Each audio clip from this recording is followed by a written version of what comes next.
ঘরে ঘরে নারুগোপাল, ইন্দ্রপ্রস্থে জনসংযোগে জোর তৃণমূল প্রার্থীর। ভোটের নির্ঘণ্ট ঘোষণা হতেই ময়দানে নেমে পড়েছেন প্রার্থীরা। বুধবার সকালে বহরমপুরের ইন্দ্রপ্রস্থ এলাকায় জোর কদমে প্রচার সারলেন বহরমপুর বিধানসভা কেন্দ্রের তৃণমূল প্রার্থী তথা বহরমপুর পুরসভার চেয়ারম্যান নারুগোপাল মুখোপাধ্যায়।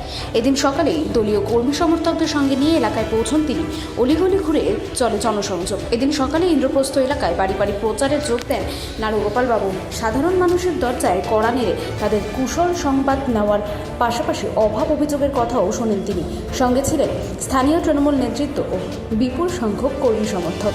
নির্বাচনের রণকৌশল এবং জয়ের সম্ভাবনা নিয়ে আত্মবিশ্বাসী নারুগোপাল মুখোপাধ্যায় বলেন, বিগত 4.5 বছর ধরে বহরমপুর পৌর এলাকায় আমরা যে প্রভূত উন্নয়ন করেছি, মানুষ তার সুফল পাচ্ছেন। আমাদের সংগঠন বুথ স্তর পর্যন্ত অত্যন্ত শক্তিশালী। মানুষের আশীর্বাদ এবং এই সুসংগঠিত কাঠামোর উপর ভর করে আমরা জয়ের ব্যাপারে 100% আশাবাদী। দেখুন, আমরা কাজ করেছি 4.5 বছর থেকে।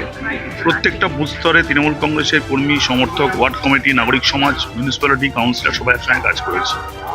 ভোট যখন দাঁড়িয়েছি, আমার দায়িত্ববোধ আছে সেই মানুষগুলোর সঙ্গে, যে মানুষগুলোর সাহায্যে আমি কাজগুলো করছি, তাদের আশীর্বাদ নেওয়া।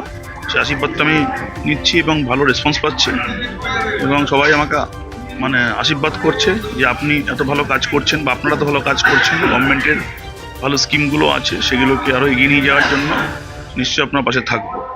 এই আশীর্বাদটা আমার খুব দরকার, সেটা ওনারা দিচ্ছেন আমাকে। সেই আশীর্বাদের জন্য আরও বেশি গলিতে গলিতে ঘুরছি, কারণ